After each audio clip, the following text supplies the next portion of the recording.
بسم الله الحمد لله والصلاة والسلام على رسول الله. اللهم وفقنا لما تحبه وترضاه، وبعد فالسلام الله عليكم ورحمته وبركاته. أيها الأحبة، وحين درسي هورك ورناي لبدا آيات القرآن في سورة الحشر كجري: يا أيها الذين آمنوا اتقوا الله ولتنظر نفس ما قدمت لغد واتقوا الله إن الله خبير بما تعملون. waxaynu soo tilmaamnay inuu takhtiidkaasi uu ku salaysnaado alla ka cabsi iyo al-i'timaad ala nafsi la ala al-aakhar, inaad naftaada ku kalsoonaato, ku tiirsanaato, iyo awlawiyada in la siiyo qadanka aakhira ah intaan adduunka teeda laga shaqaynin, waayo adduunku wuxuu ku islaaxayaa aakhira islaaxinteeda. waxaynu maanta in sha allahu tacaala wakhtigoo aad u kooban ku dari doonnaa bal tan takhtiidkeedu muxuu noqon karaa. waxaynu isweydiin karnaa maada nantadiru hada, berri maxaynu filaynaa qof ahaan, qoys ahaan iyo ummad ahaanba berridan dhowe adduunka ah. ummad ahaan dadku wuu tiro badanayaa. waxaa laga yaabaa dadka Soomaaliyeed hadda birth rate-keedu siduu ku socdo 10kii sanaba inay labalaabmi doonaan haddaanay ka badanin. su-aasha isweydiinta leh waxay tahay 10 sano kadib xaggee buu mustaqbalkeennu joogaya? hadday tahay majaalka waxbarasho oo maanta dunida cilmigu huwa asilaax waliqtisaad, cilmigu maanta dunida isagaa hubna ah, dhaqaalana ah. xaggaynu aqoon ka gaadhi doonnaa? dhaqaalaheennu xagguu gaadhi doonaa? iqtisaadkuna waa casab alxayaa, waa halbowlaha noloshan cusub. xaggay gaadhi doontaa caafimaadkeennu? xagguu gaadhi doonaa dadka iimaankiisa iyo akhlaaqdiisa iyo dhaqankiisa iyo diintiisu? ma mustaqbalka miyaynu iska sugnaa uun oo waynu eegnaa siduu u dhacayo oo nantadir almajhuul, waxaynan garanayn baynu sugnaa? mise qof ahaan iyo qoys ahaan iyo qaran ahaanba qorshaynu leenahay? ummaddeenna waxaa caana sanad daadad baa ina qaada oo waxaynu ururinaa kharashka dadkii daadku qaaday. sanadka ku xigana abaar baa ina qaada oo waxaynu ururinaa kharashkii dadka abaartu ku dhacday. ilaa iyo weligeen misaasaynu ku jiraynaa? waa saxiix noloshu waa imtixaan, yowm casal wa yowm basal, laakiin wax khutaa ama takhtiita ma leenahay oo aynu kaga gudubno azimaadkan taagan. ugu horrayn ayuha alaxiba, waxaynu isku waafaqsannahay alakhdu bilasbaab inuu waajib sharciyaye. inaad sugin uunoo odhan qadarkaynu eegaynaa wuxuu noqde inay waajib kugu tahay inaad samayso asbaabta sharciga wixii aad awooddo. masaajidkii nebiga calayhi salaatu wasalaam baa nin yimi, dabeetana wuxuu ku yidhi ilaahay rasuulkiisiiyow, ursulu naaqatii waa tawakkal, neefkayga geela ama sii daaya oo ilaahay ma u tala saartaa? nebigu ku yidhi icqilha wa tawakkal, waar neefkaaga intaad dabarto ilaahay u tala saaro. xadiidka imaam nasaa'i iyo tirmidi baa warinaya, sheekh albaanina saxiix ligayri buu ku sheegaya. siiradii nebiga oo dhan calayhi salaatu wasalaam baynu ka arkaynaa takhtiidkaasi. waana kii nebigu inoo tilmaamay calayhi salaatu wasalaam: laa yuldaqu lmu'minu min juxrin maratayn. qofka mu'minkaa inaan god 2 jeer laga wada qaniinin. asma hadday shalay ku soo martay, berri inaad u fakarto o u qaabayso si aad uga tallaabi lahayd, ee aanay haddana berrina kugu soo noqonin. waa sax oo ummadda lama niyad jabiyo, lama quusgeliyo. oo nabigu calayhi salaatu wasalaam wakhtiyaday ugu adkayd saxaabada ayuu bishaaraadka ugu badan sheegi jiray. laakiin camal baa loo baahan yahay si aynu mustaqbalka u waajahno. in allaha laa yugayiru ma biqowmin xataa yugayiruu maa bianfusihim. mar kastoo waxaynu rabno inaynu qabanno muhiimadiisu ay weynaatana خطط كاللو دقي يسيد اللوغ فكريا وين بلادان إلهي سبحانه وتعالى قرأ عيبي كو إيديي إنني ديار قروا أسمينين وحي لقربي ولو أرادوا الخروج لا عدوا له عدة إلهي لما المنافقين ربي وحلي هدي أي نبطه إني دونيين إني جهاد بحان لا عدوا له عدة إلهي وهي ديار قروبي لهاي وحبي ديار صلهاي إذن وحي إلهي نوت المامي سبحانه وتعالى وحا أمد أي ربط إني قبط إني ديار قروده وإلا إني عيبي سنتهي سأوجد الله سبحانه وتعالى قرآن كوحو كنت المامية وأعدوا لهم ما استطعتم من قوة ومن رباط الخيل ترهبون به عدو الله وعدوكم الديارية وحي أودان يعني جهاتك الديار صدا وحي أود نوع كستبها النقطة إذنكم ترهبون به عدو الله وعدوكم إذنكم ردعين إياه عبسي قالين أيانا إذنكم سور ديران إذنكم ويدين عدو قاهي ديار قرو قابي علماء ذو إذا وحي كانسان يساكو إنا دوغاتو تمرتادو انت إلاكتي معلومات كاسينة هشو لبا عدو قاقا إنا معلومة كاهي إتال كيسو انتو لاقيي إنا قران كرتو عدو قاقو مستقبل كهالكو الصعدو يا ودي سوحكو صبيري كرا سيادو قصيقا شامتو وإنو النغضاء واحد ديار سنسا للردع وحدي رجالين كراينان لقوقو سو دقدقين سيدا وقيد أيها الحبة آيات القرآن وحيد هذا وحي وضع المامسة الخطة العسكرية والهدف الاستراتيجي للجهاد إلى هنا القرآن كوحلي وقول اعملوا فسيرى الله عملكم ورسوله والمؤمنون وستردون إلى عالم الغيب والشهادة فينبئكم بما كنتم تعملون أيها الأحبة وقت غير درادد وان ظل مريا ومسائل كان ربه إنا وحكت المامو كتاب القرآن كقصص بدن بقصة أروري كي هراء هي النبي دي أنبياء دي هراء هي بقردي هراء قال هي مسلم با وحاسو تاريخ وحلينا وشيغيين وحكو قادنه أو وحكو لسنه قصص كقرآن كان من أحسن القصص وحكم إذا قصدي نبي الله يوسف عليه السلام نبي يوسف قصديس وقصة عجيبة هدي أدبهان الله إيجا يسيدا يقول لسنتهي وهيرارك وقصر ريه أدب وحلاق وراقصة هدي اللي إيجا وحي كور رميساه وقصة حكم تربى ذلك كتشره لكن إنه قصة دورنا وما صعنه waxaynu tilmaamaynaa un qayb kaliya oo tilmaamaysa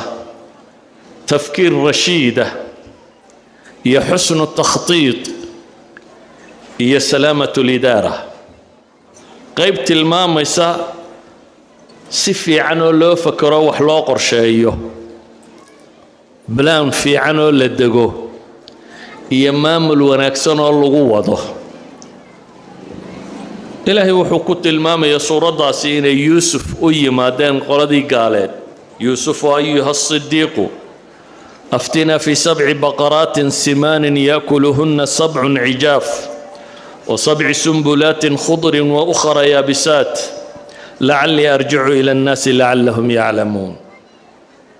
يوسف وبالي واحد نوغا ورنتا نوفت وطا نوفا سرتا الريو كساب سيسن بقركي رياضي تضبصع نحسن عنية تضبصع ويده يتضبصع بوله عقارا يتضبصع بوله انجغن كورن بالليل نبي يوسف حبسه كجرا إيجانو حبسه وكجرا ظلم أي ظلميان لكن إن الله يحب المحسنين مو أورنين وروا يدينكي الظلم يوردو إضافة مو أورنين رياضة فسر كذا يسوق قرنيي هلاك سماني وكادي نمك وقالوني همداني لكن وحو تجابيين بن آدم كا ماشا دقنرر مصارا iyo dadka agagaarkoodaba gaal iyo muslimkoodaba inuu badbaadin karo. riyada uma fasirinoo keliya waxay culammadu yidhaahdaan waxa ku fillayd inuu yidhaahdo 7 sannadood oo barwaaqa iyo 7 abaara baa idin soo maraya, laakiin sidaa ma yeelin baa la leeyahay. wuxuu u tilmaamay khudadii lagaga bixi lahaa mushkiladaasi. way riyadu kamay warramin, muuqaalkeedu wuxuu sheegayaa 7 abaara 7 barwaaqa oo ay ka dambayso 7 abaara oo ka dambeeyo sanad barwaaqa ahi. muuqaalkeedu saasuu sheegaya.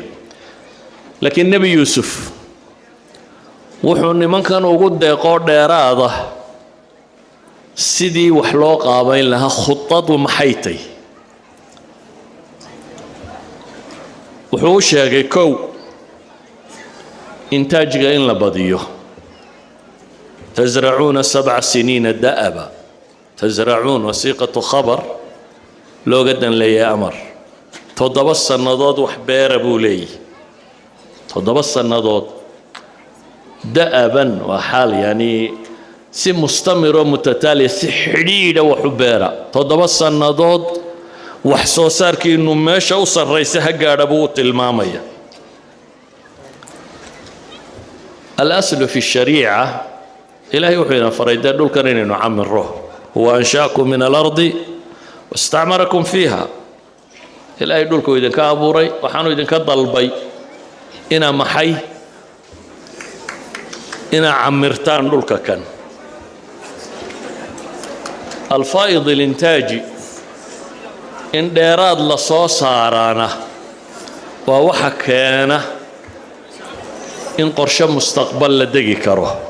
marka waxa koowaad uu tilmaamay waa inuu intaajku kor noqdo. shayga labaad uu tilmaamay famaa xasadtum fadaruhu fi sumbuli waa daruura takhziin alxubuub bay yidhaahdaan. in la kaydiyo wixii soo go'a. waliba culumta mucaasirkii waxay sheegayaan qaababka kaydka ugu fiican inay ka mid tahay in shaygu isagoo sumbuladiisa ku jira lagu kaydiyo. haddii la rabo wakhti dheer inuu sii jiro, suuskuna geli maayo, fasaadina maayo bay yidhahdeen, wakhti dheerna wuu jiri karaa. waliba tani waxay tilmaamaysaa bay yidhaahdeen nooca waxa la beeraya inuu tilmaamayo shayga sanaabisha ka baxa, yacni inuu xubuub noqdo. marka wuxuu sheegay waxay beeranayaan sanawaadka barwaaqada inay wax beeraan. waxa uu tilmaamaya waxay beerayaan inuu midho noqdo. waxa uu tilmaamayaa sida midhaha loo idikhaarinayo. waxay dhahdaan maanta 30% wax ku dhadhow ayaa kaydintiiyo rarka ku luma bay yidhaahdaan intaajka dadku ay soo saaraan. marka wuxuu u sheegayaa idikhaarkoodu sidii uu hagaagi lahaa fasaadka uga baxsan lahaa. ثالث الأمر خطة يوسف waxay tilmaamaysaa qodobkeeda saddexaad ترشيد الاستهلاك وعدم الإسراف. waxa la cunayo in si qumman loo cuno wax dadka ku filan oo aan israaf la samaynin, bale inta ugu badan in la idikhaarin karo ama la kaydin karo. fi shariica waxaynu naqaanaa nolosha caadiga ah inaan israafku bannaanayn, xoolo saydhku inaanu bannaanayn. laakiin markay duruufaadka sacbigii soo socdaanna way ka sii adagtay markaasi masalada tani. ilaa qaliila mima taakuluun buu tilmaamaya. israafkuna sharciga wax walba kuma bannaanaba. cabdillaahi ibnu camar ibnu alcaas baa wuxuu sheegayaa xadiid imaamu axmed iyo ibnu maaja warinayaan, sheekh ilalbaanina xasan uu ku tilmaamayo. waa axaadiista uu taraajucaadka sameeyey, laakiin akhiiran inuu xasan yuu ku tegey. waxa uu sheegayaa sacad oo weysaysanayuu soo maray nebigu calayhi salaatu wasalaam. dabeetana wuxuu yidhi maa haada sarf ya sacad, waa maxay biyahan aad qubaysaa aad daadinaysaa sacadow? markaasuu yidhi afi lwaduu'i sarafun, ilaahay rasuulkiisiiyo ma weysada ayaa israaf ku jira? qaala nacam wain kunta calaa nahrin jaarin buu nebigu yidhi calayhi salaatu wasalaam. haayo wuu ku jiraa xataa haddaad webi dareeraya dhinac socoto. waayo waxaa la rabaa qofka muslimka ahi inuu tarbiyada qaato.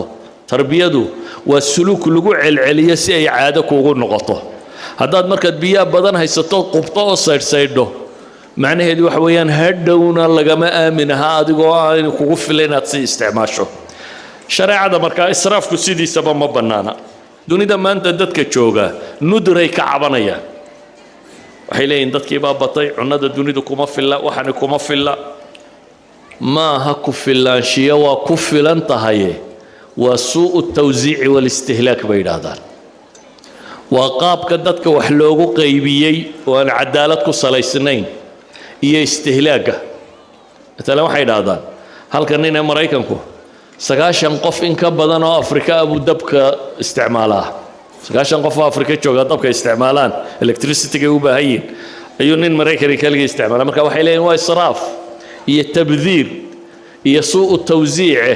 ma aha inaan dhulka waxa dul saaran ku filan dhulka waxa dul saaran ay dadka ku filayeen ilaahay baa sheegoo leh wabaaraka fiiha waqaddara fiiha aqwaataha walaqad makkannaakum fi lardi wajacalnaa lakum fiiha macaayish qaliilan ma tashkuruun wamaa min daabbatin fi lardi ilaa cala allahi risquha waxaa dhulka saarani dadka wuu ka badan yihi kullamaa waxay dhibi ka timaadamana ilaahay aqoon cusub buu dadka u furaa dabeetana dee shalay hektarka intii dade uu quudin jiray maanta intuu quudiyaa bale maanta waxaa la marayaa in bilaa ciid iyadaan ciidiba jirin in wax la beeri karo iyadaan ciid iyo dhulba lagu ridin hawadaa sare iyo biyo in lagu beeri karo beertu ay bixi karto ayaa maanta technology-ga dunidu maraya marka siyaasadan ah dadka in la gaajaysiyo waa siyaasa caalamiya waa jawic kalbak yatabicak eygaaga gaajaysii bay yidhaahdaan carabtu ha ku dabagalee dunida rag baa u qorsheeya in dadka la gaajaysiiyo busaaradda ayaa gaajadaana waxaa ka yimaada inxiraafaad tiro badan oo ijtimaaciya dadka oo aan qaraarkoodu gacantooda gelin man laa yamlik quuta laa yamlik qaraara ijraamkoo tiro bata ammaanada tuugada khiyaanada waxaasoo dhan ammaano la'aanta baan u jeedaa tuugada khiyaanada waxaasoo bulshada ku tiro bata nabiyullaahi yuusuf qorshahan uu degay يعني waxay yidhaahdaan khudadku 7 shay bay ku salayseen qoladan culum alidaara say tilmaamaan qisadiisa dhammaantood waa laga dhex arki karaa bay leeyihin laakiin wakhtigoo yar waxba qoladaa warkooda weecan maayo waxaan leenahay taxqiiq alamni alghadaa'i si loo helo amni ghadaa'igaasi 2 shay unbaa meeshan ka muuqdo kow adda'bu fi zaraacati alard dhulka beeristiisa in la joogteeyo si intaajka ugu tirada badan leh loo soo saaro 7 sane barwaaqada ah noocyada masruuca waxa la beerayaa inuu xubuub noqdo sumbulka leh waxa ka dambeeyana waa inaan israaf dhicin ama si qaldan wax loo tawsiicin ee bini aadamka si siman wax loo siiyo waana ka nusuusta qur-aanka ee suuraddu tilmaamayaan ximlu baciirin cid kasta la siin jiray oo ilma yacquub waa kale haddaan wiil uu noo kordho waxaa noo soo kordhaya inaannu awr dheeraada soo qaadanno laakiin maanta dadka dunida nooli waxay leeyihiin si arsaaqdu idinku filaato dhasha ha la yareeyo dhasha waxyaabaha lagu yaraynayana waxaa ka mid ah xuquuqda jandarka ee la sheegayo nin ka mid ah qolada cadcadoo dood gelayay baa wuxuu tilmaamay qolaa ka hadashay ragga iyo dumarka qurun qadhaadhkoodaasi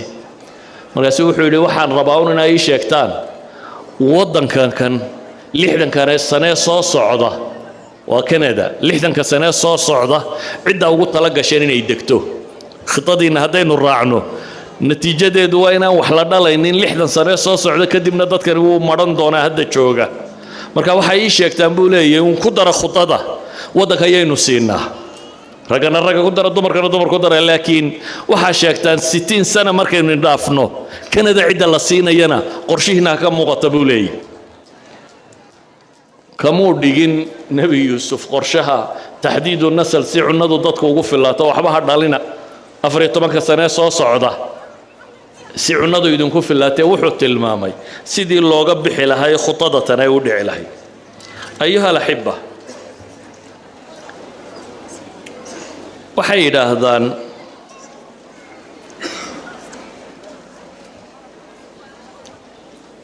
waxa labaad ama qisadan waxa kaloo ka muuqda oo ay yidhaahdaan culamaa الاستراتيجيات ama idaarana waa muhim waa takhطiidka iyo tanfiidku inay wada socdaan siiba cidda wax khatidaysa wax ka midi inay maamulayaan qaabka khidadaasi u fulayso ولذلك buu dalbaday inuu رأس المخططين isagoo ah inuu رأس المنفذين noqdo يجعلني على خزائن الأرض إني حفيظ عليم buu tilmaamaya أيها الأحبة قصة إلهي قرآن كونوغو تلمامي وحي تلمامي سا ومدو إني قرشي ستو مستقبل كده حقيقو سعطا الزمات كدوني دا وكدعان روب لاني وادعدا أباري وادعدا برواقة وادعدا لكن هذا لقا قبا هي سيداد انت بقو النولان كاري لهيد ومدادو أيو تشيري كاري لهيد دوني دا إنو ما انت جوغنانا دوني اللي سونا حريستا ماها tusaalayaal baa malaa dadka ku habboon in la siiyo tusaalayaal kooban baan tilmaamaya waxaa laga yaabaa dadka badh inay yidhaahdaan dee dunidu maanta kala tagtayo wakhti laysa soo gaadho lama joogo waxba kama jiraan waddanno aa wada taqaaniin singapore maxay ahayd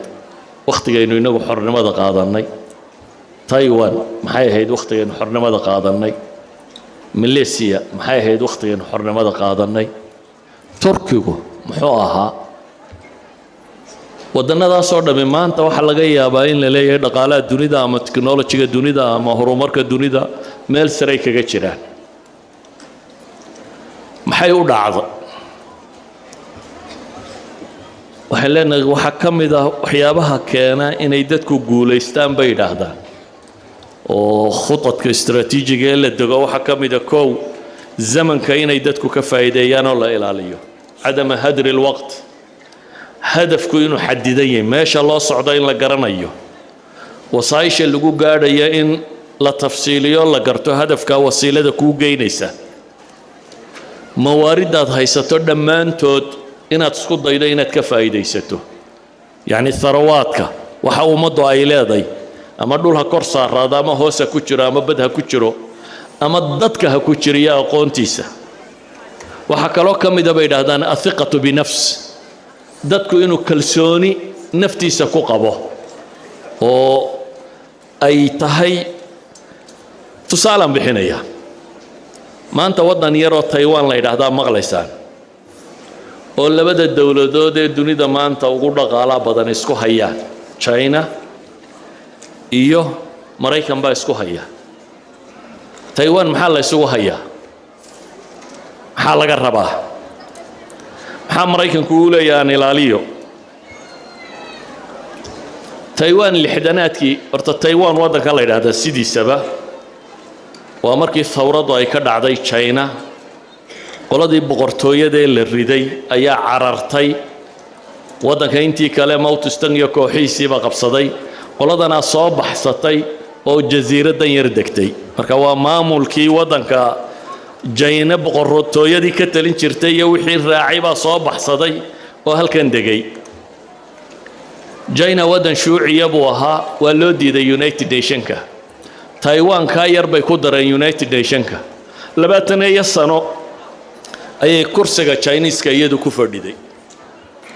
waxaanay dhaqaalaheedu ahaa lixdanaadkii waxa lagu tilmaamaa dhaqaalaheedu $170 buu qofku يعني marka la eego GDP-ga wadanka $170 buu qofkiiba ku soo hagaagay yani dhul beeralaya oo aan waxba ka jirin bay ahayd oo daciif ah Maraykan baa wuxuu go'aansaday wadankan tirada yar lee dhowr iyo 20 milyan ah iyo dadkan bilyanka iyo badhka bini'aadam aynan isku doorsanin warshadihiisa iyo dhaqaalahoodii iyo waxaan inay suuq u baahan yihiin inuu China la heshiiyo isagu maslaxadiisu ka hadlaya Taiwan buu ka soo tuuray United Nations iyo China galiyay 1970 71 somewhat like that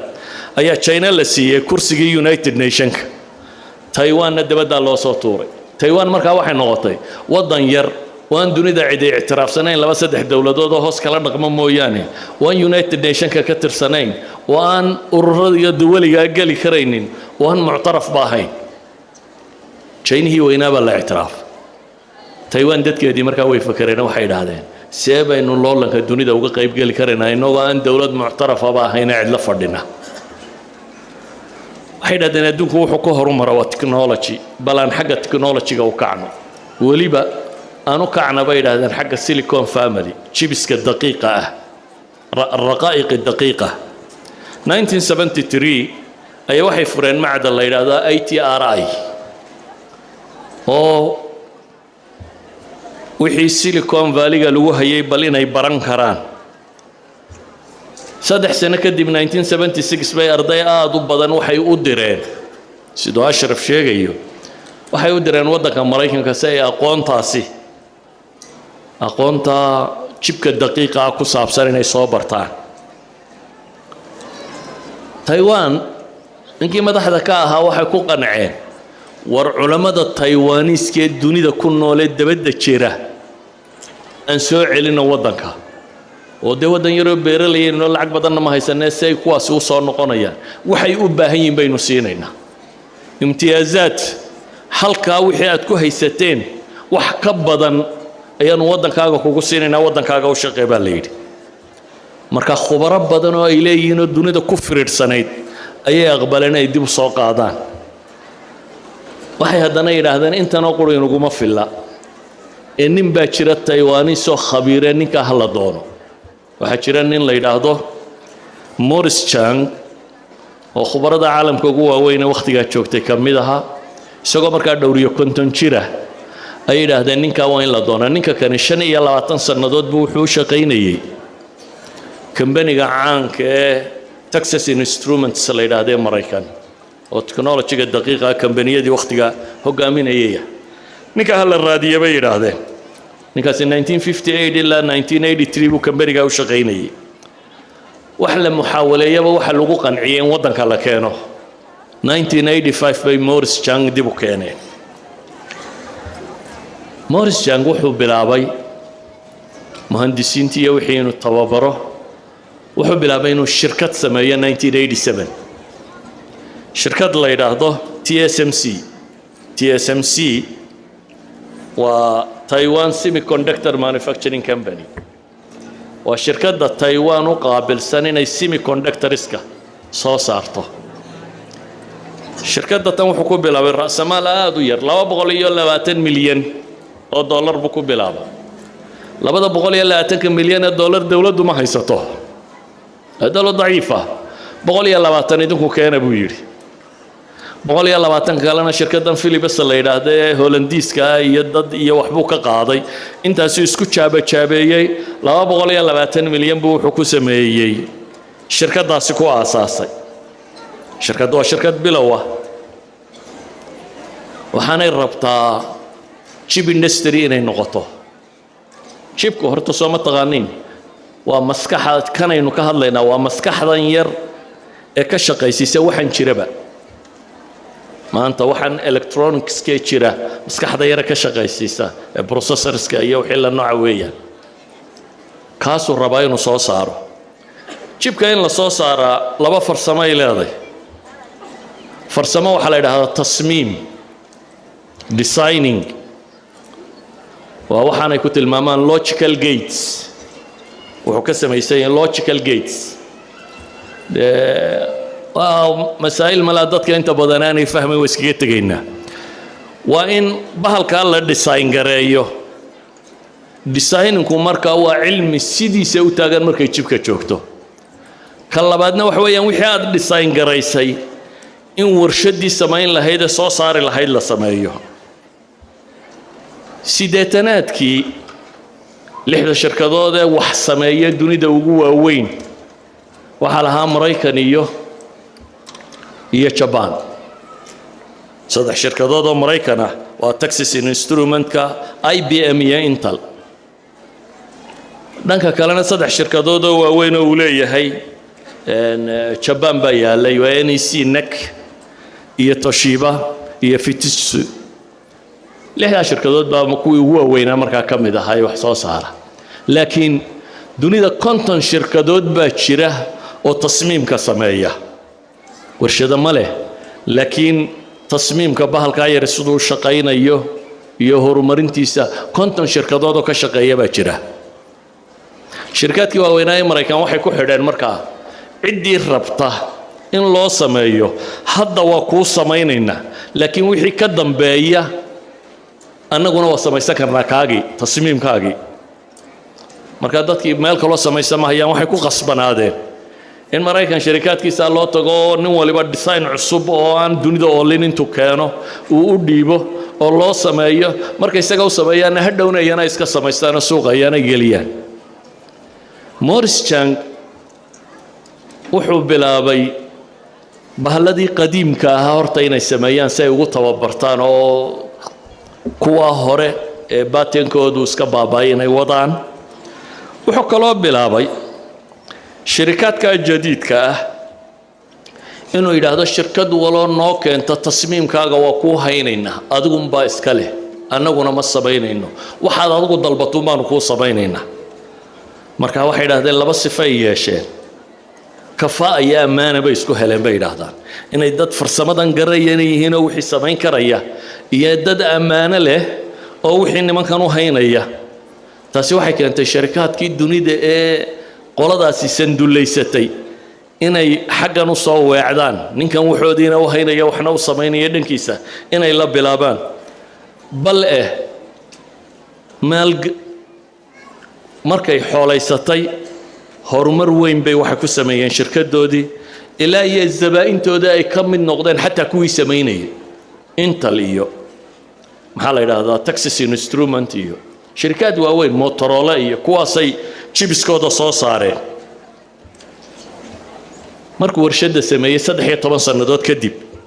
chipka dunida boqolkiiba 60 Taiwan ba soo saari jirtay shirkadda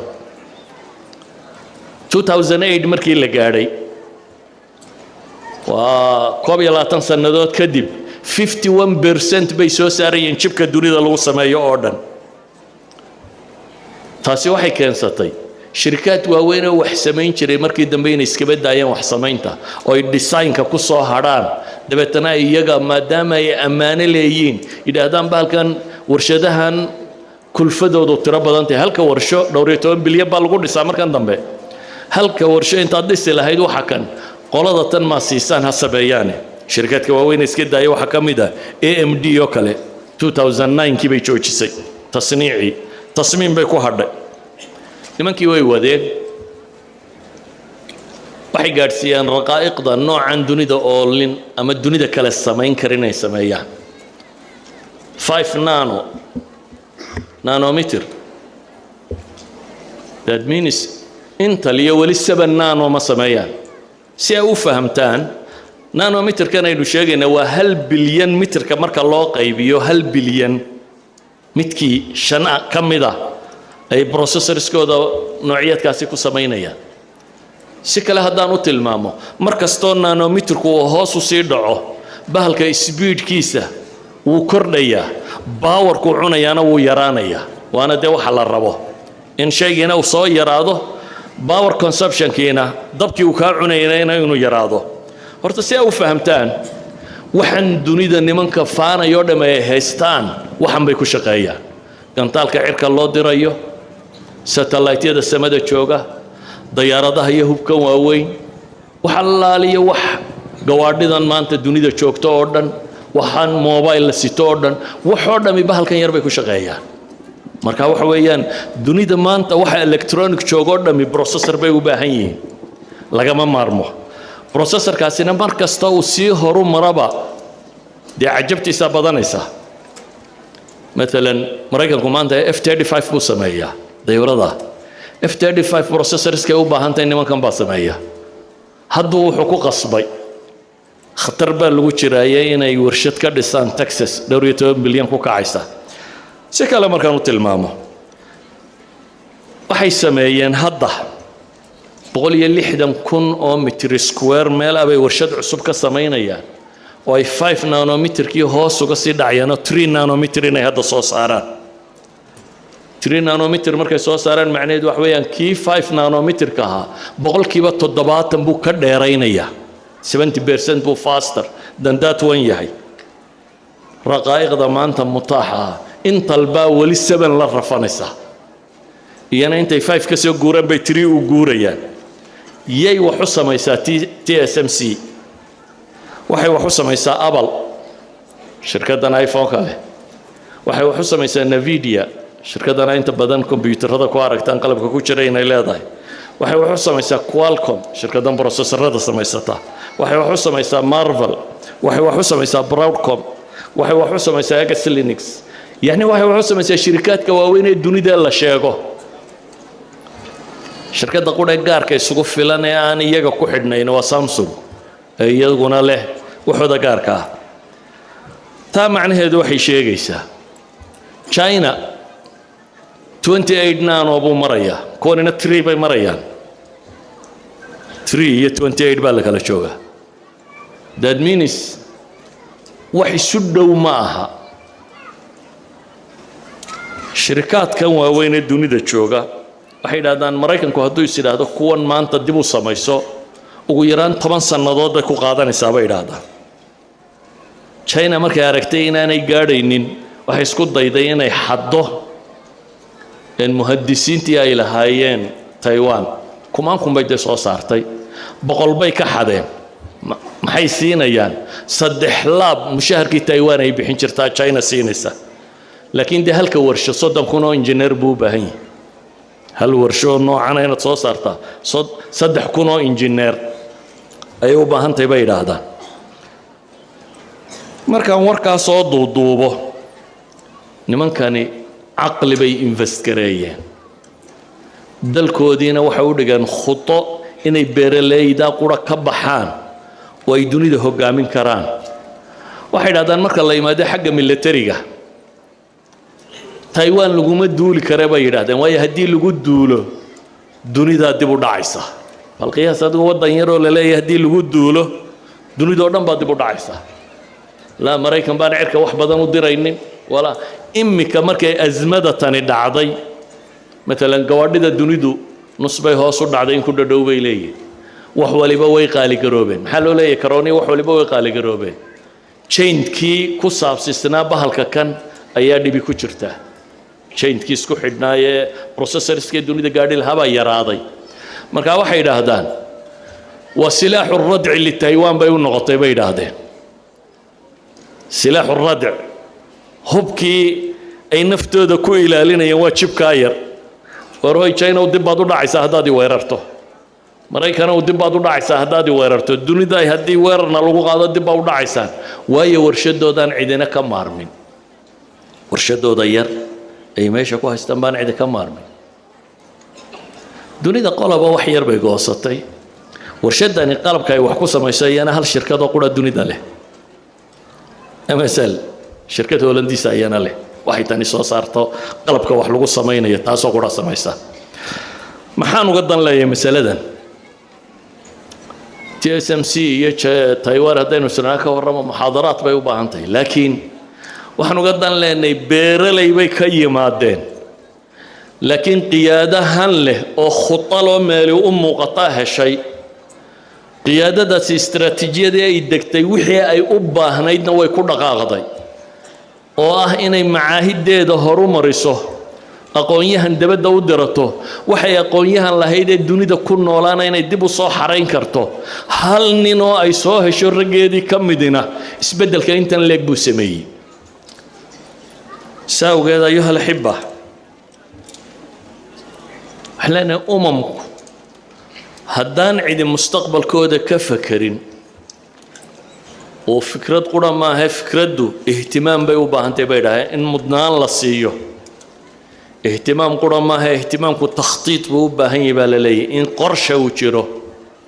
qorshe qura maaha qorshuhu wuxuu u baahan yahay bay leeyihin tanfiid camal inuu yimaado camalku wuxuu u baahan yahay bay leeyihin taqyiim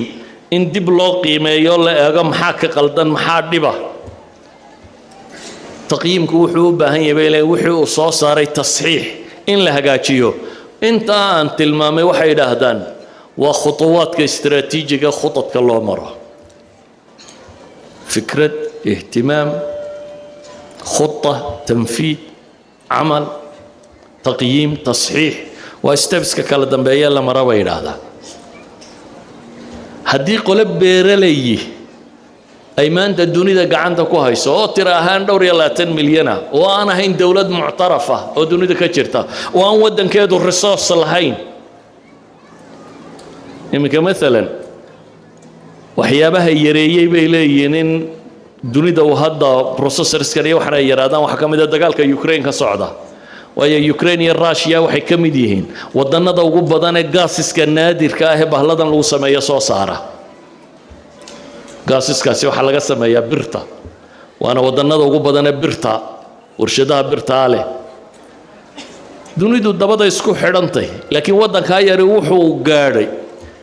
إنه الدنيا ده ودن سنتر النقطة أو يراده هدي أنا قال لي دبوا يسقون هو بهيسانه وحبطون هدي اللي يدبوا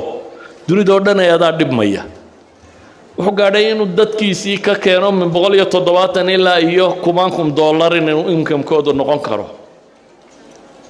وحلا ميدا ودنا كله إنه كورم كرنه سنغافور الحدانات كي عين كاسه سنغافور عيد غوريا لو دسو ماليزيا لوغا كينا عيد غوريا لو دسو بلادو قياس ودن عيد باهن سو غورو دستو ودن كلا لوغا ررايو وانا ودنada ugu dhaqaalaha badan labay ka mid تعليم baan ku gaadhay ماليزيا تركي waa ظاهرة nin baa yimi industrigooda weyn buu dib u hagaajiyay arbakaan la yiraahdo professor ah heavy mechanics ka professor ku ah wadanku dib u hagaajiyay Erdogan baa ka dambeeyay waxa aragteen baa la sameeyay waxaan uga dan leeyahay cid kasta oo nool oo bini aadama oo khudad degta oo naftooda kalsooni ku qaba naftooda iyo dadkooda kalsooni ku qaba mustaqbalkooda way wanaajin karaan ilaahayna quraanka wuxuu inoogu tilmaamay qisada nabi yuusuf waxay ka waramaysaa qisas badan oo kale quraanka ku jira laakiin tan waxaanu soo qaatay waa qisa mustaqbalka ka waramaysa 14 sanadood oo soo socda ama 15 sanadood oo soo socda wadanka sidii loo badbaadin lahaa ayuha laxiba waxaan ku soo koobayaa waqtiga la siiyay waa gabagabo waxaan ku soo koobayaa oo qori wax weeyaan خطتنا waxay u baahantahay koow alla ka cabsi laba waxay u baahantahay al-i'timaad ala nafs dawlad heblaayana taageeraysa iyo meel kale aan raadinay waxba kama jiraan dalkaaga iyo dadkaaga iyo awooddaada iyo caqligaaga iyo xooggaaga iyo cilmigaaga inaad isticmaasho al-i'timaad ala nafs